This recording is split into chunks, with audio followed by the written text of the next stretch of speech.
దేవునికి స్తోత్రం కలుగును గాక. ఈరోజు దేవుని వాగ్దానం అనే శుభ కార్యక్రమమునకు మిమ్మల్ందరినీ కూడా ప్రేమపూర్వకంగా ఆహ్వానిస్తూ ఉంటున్నాము.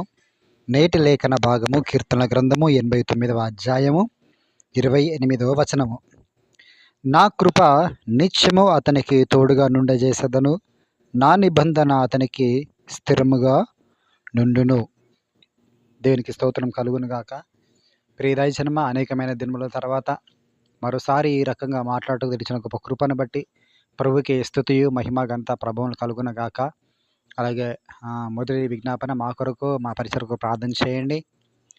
ఈ యొక్క కార్యక్రమము ఆగిపోకుండా నిర్విరామంగా సాగుట కొరకు దేవునికి స్తోత్రం. వాక్యంలోకి మనం ముందుకు సాగుదాం. దేవుడు సెలవిస్తున్న చక్కని మాట ఏంటంటే, ఆయన కృప నిత్యము అతనికి తోడుగా నుండజేసదను అని. ఎవరికి దీనిక కృప నిత్యము తోడుగా ఉండి దయచేసి చెప్తా ఉన్నాడంటే, దావీదు విషయంలో యొక్క వాగ్దానం తెలియజేస్తూ ఉంటున్నాడు. ఆయన ఏదైతే వాగ్దానం చేస్తాడో నిత్యముగా ఒక వాగ్దానమును నెరవేర్చే దేవుడిగా ఉన్నాడు. ప్రియ దైవజనమ, నేను అనేక మార్లు చెప్పడం జరిగింది. మాట ఇచ్చిన మనుషులమైన మనము మాట తప్పుతామేమో, కానీ దేవుడిగా ఆయన ఇచ్చిన ఏక మాట కూడా ఆయన మరువడు.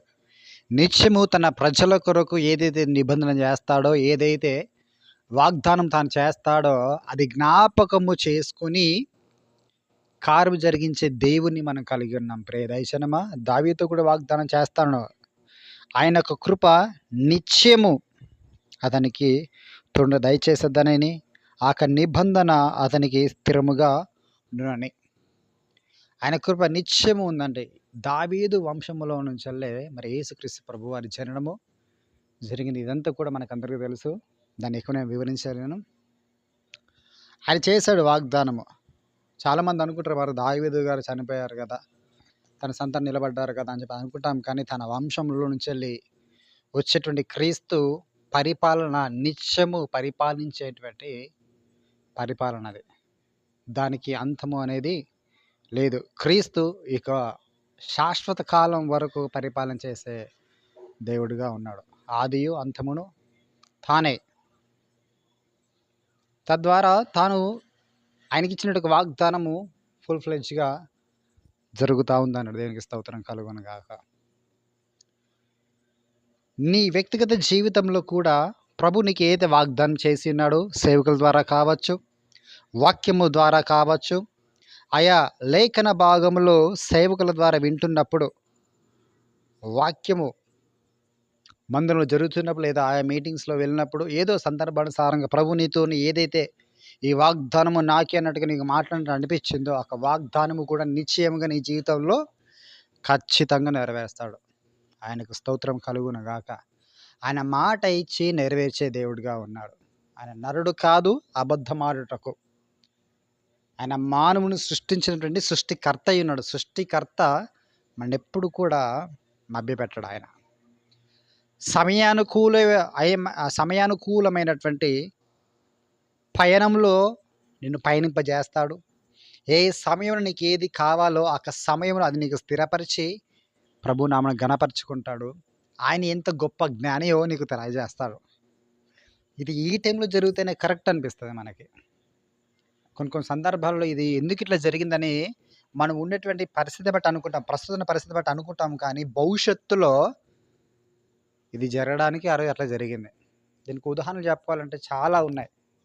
యోసేపు విషయంలో మనం చూసుకున్నట్లయితే, యోసేపు ప్రణాళిక చాలా గొప్పది, కానీ తను పోయినటువంటి మార్గము మహాభయంకరమైన మార్గము. మరి ఆ మార్గంలో కూడా వెళ్తేనే ఆయన సింహాసనం ఎక్కడం జరిగింది. దానికి స్తోత్రం కలుగును గాక. ప్రభువుని ఎవరిని ఏ మార్గంలో నడిపించాలో నాకు తెలుసు. ఏ కష్టంలో నడిపించాలో తెలుసు. ఏ కోణంలో తీసుకుని వెళ్ళాలో ఆయనకు తెలుసు. ప్రస్తుతం ఉన్న మనకు ఇది ఆందోళనకరమే, భయానకమే, ఇబ్బందికరమే, కష్టతరమే, దుఃఖము, ఆయాసమే, ఇంక ఎన్ని ఏది ఉన్నాయో అన్నీ కూడా మనం అనుకోవచ్చు, ఆపాదించుకోవచ్చు. కానీ ప్రభు చిత్తం నెరవేర్చేటువంటి క్రమంలో ఖచ్చితంగా ఇవన్నీ మలుపులు, ఇవన్నీ కూడా మనం జ్ఞాపకం చేసుకోవాలి. ఓకే, నేను ఆ గమ్యస్థానానికి చేర్చబడతా ఉన్నాను అని మనము జ్ఞాపకం చేసుకోవాలి. ఇవన్నీ కూడా మనకి ఇండికేషన్స్. ఇవన్నీ కూడా దేవునికి స్తోత్రం కలుగును గాక. ఏదైనా చెప్పే మాట ఏంటంటే, దావీదు విషయంలో దేవుడు తన వాగ్దానం స్థిరపరిచాడు. ఆయనకు కృప నిత్యము కూడా నిలిచేటట్టుగా చేశాడు. దేనికి స్తోత్రం కలుగును గాక. అలాగే నీ విషయంలో కూడా ఆయనకు కృప నిత్యము నిలుస్తుంది. నీకేదైతే వాగ్దానం చేసినాడో నిత్యం కాక వాగ్దానమును కూడా నీకు జీవితంలో నెరచడానికి శక్తిమంతుడిగా ఉన్నాడని ప్రభు పక్షం నిలబడి ఈ ఉదయకాల సమయంలో మీకు ఈ మాటలు బోధించడం జరుగుతుంది. దేనికి స్తోత్రం కలుగును గాక. ప్రయోజనం ఎత్తబడి నీకు లేఖన భాగం కొరకు ప్రార్థన పూర్వకం మనం ముందుకు సాగుదాం. స్తోత్రం స్తుతి తండ్రి పరిశుద్ధుడానికి వందములయ్యా.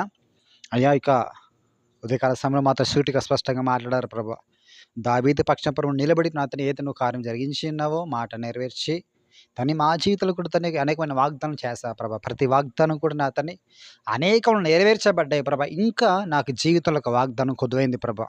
ఈ కార్యం కొదువై ఉంది ప్రభువా. ఇదిగో ప్రభువా నీ కార్యం గురించి ఎదురు చూస్తాను ప్రభా. నిశ్చయంగా నీ దాసుడు చెప్పినట్లుగా మేము వెళ్ళేటువంటి పయనం సరైనదో కాదో, ఇది ఎందుకు ఈ రీతికి జరిగిందని చెప్పేసి మేము అనుకుంటా ఉన్నాము. కానీ ప్రభువా అది నీ ప్రణాళిక, అది నీ చిత్తం అని ప్రభువా మేము గ్రహించున్నాం ప్రభువానికి కృతజ్ఞతాస్తుతులు మీకు స్తోత్రం తెలియజేస్తుంటాం ప్రభువా.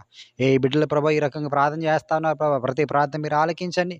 వారి వ్యక్తిగత జీవితంలో ఏదో నువ్వు వాగ్దానం చేస్తావు ప్రభా. గర్భఫలం విషయంలో, భూఫలం విషయంలో, మ్యారేజ్ల విషయంలో తండ్రి,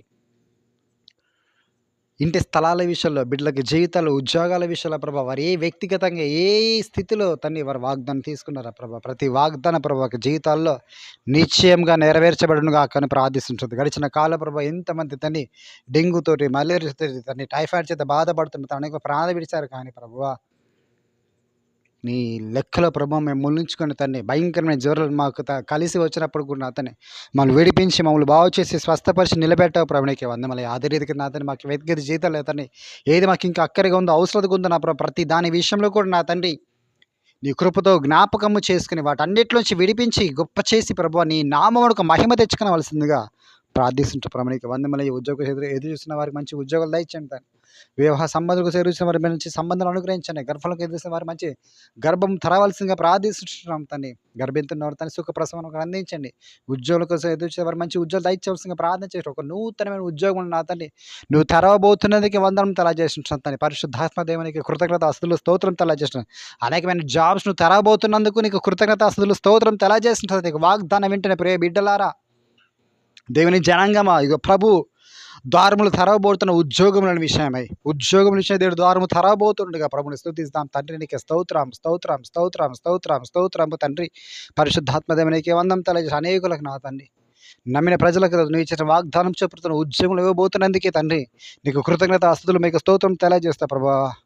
గొప్ప కార్యం మీరు జరిగించిన ఇంకా తన ఆయా రకాలుగా ఆర్థికంగా, ఆరోగ్య, కుటుంబికంగా, మానసికంగా అతన్ని కృంగిపోతున్న వారందరూ కూడా అతని మీరు లయవనెత్తని ధైర్యపరిచి బలపరిచి స్థిరపరిచి ప్రభు నీ సాక్షిగా జీవించే కృపచేత నీవే ఎత్తిపట్టి మహిమ మీరే పొందాల్సింది ఆరపేసి ఇంకొక తన అనారోగ్యంతో బాధపడుతున్నట్లయితే తన్ని ప్రతి అనారోగ్యం తొలగించిన జ్వరం తొలగించి వేసి ప్రభా నీ గొప్ప మేలు చేత ప్రభా నీవే నింపి మహిమ పొందాల్సిందిగా ఆరపేసి ఈ పరిసర ప్రభా మరల తన ఆగిపోకుండా నిర్విరామంగా సాగుటకు కృపచేత ఎత్తిపట్టి ప్రభా మాకు మంచి ఆయుష్ను, ఆరోగ్యం, బలము దయచేసి మహిమ మీరే పొందాల్సిందిగా ఆరపేస్తూ మాకు కలిసి ప్రతి కూడా సమకూర్చవలసిందిగా ప్రార్థన చేస్తాం.